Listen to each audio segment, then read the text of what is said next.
The process of superwash wool includes a thin polymer coating. Does this make superwash wool plastic? Hi, I'm Laura. I'm a chemical engineering student and I love everything fiber science related. And today we're going to be going through whether or not the superwash process of making superwash wool makes wool into plastic.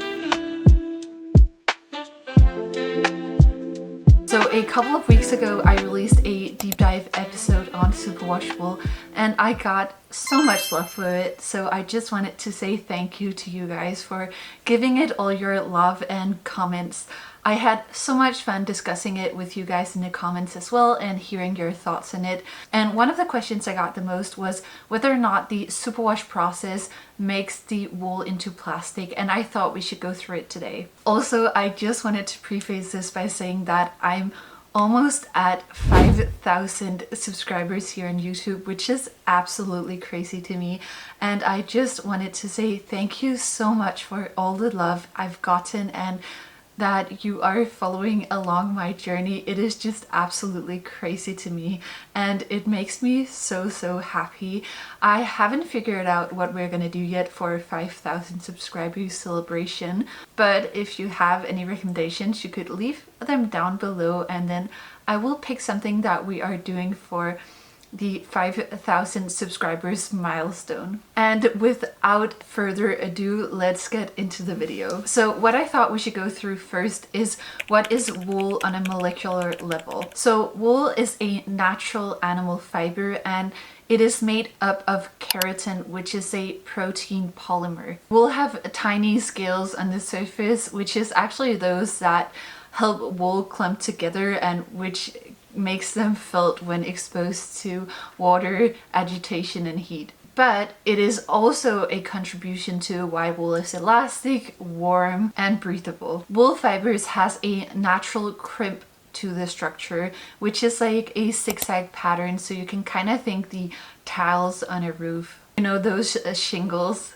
kind of looking things. A lot of wool fibers also have a natural hollow structure, which is why they are insulating. And the size of the hollowness really depends on the type of sheep that the wool comes from. Furthermore, the keratin proteins are hydrophilic, which means they are water loving and they like to bind water to the structure. This is also why wool can hold up to 30% of its own weight in water. So now that we have a base of what wool fibers are, let's go to what the superwash process does to the wool. So superwash wool really still is wool because the base structure of the fibers are still keratin. And what you're changing when you're doing the superwash process is the surface structure of the fibers. To make wool machine washable the same way as bought clothes, you need to remove those scales on the surface of the fibers so that they don't stick together. This is done by chemically removing / smoothing the fibers or applying a thin polymer coating to make the fibers not stick together. The goal here is not to turn wool into plastic. The goal here is to stop shrinking and felting of wool. Furthermore, the polymer coating that is applied is very thin, which also means that this superwash wool still keeps the properties of wool. Some of the properties can be a bit less, like the natural bounce and crimp, because that is affected by the process as well, but overall it still has wool properties. And very importantly, it is still keratin at its core. And now I think we should discuss what is synthetic fibers so that we can compare superwash wool to synthetic fibers. So synthetic fibers are completely different from those of wool.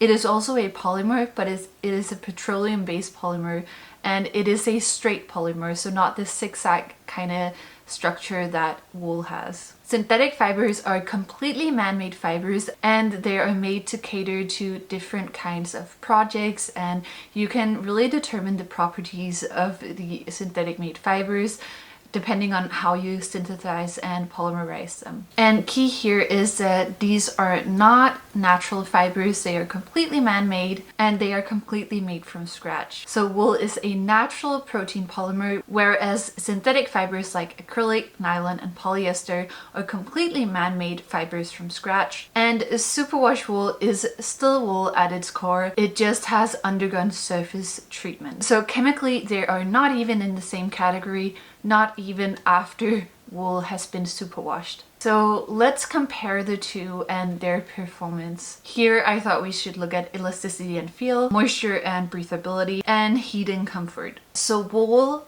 which also includes superwash wool, has the natural crimp. Superwash wool may have a bit less of a crimp than non-superwash wool, but it still has the crimp, which is a key property of wool. It is elastic, and that comes from the internal part of the fibers, which are still keratin. Synthetic fibers don't usually have that unless they are engineered or chemically modified to try and imitate that crimp. So wool can absorb moisture from the air, which is what I told you before, that it can hold up to 30% of its own water in weight. And this is also because of the internal structure of the fibers, so the keratin and the way that it is able to bind water. And this also includes superwash wool, because remember, superwash wool is only surface modified. Synthetic fibers doesn't absorb water. They usually trap it or they move it because they're hydrophobic, meaning they're non-water loving. And lastly, wool can regulate temperature well because of its breathability and the hollow core. And superwash still has that as well. Acrylic tend to trap the heat and feel a bit clammy.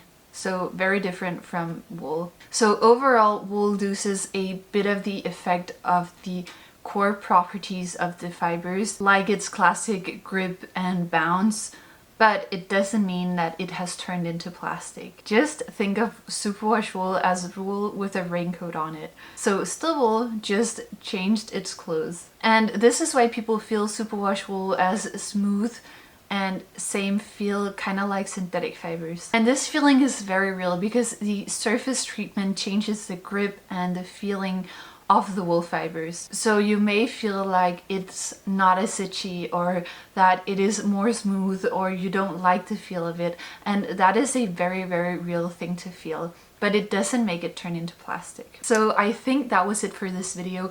If you want anything further clarified, just let me know down below in the comments. I really love to discuss things with you guys down there. And I hope to see you again soon in my next video. Until I see you again, happy knitting!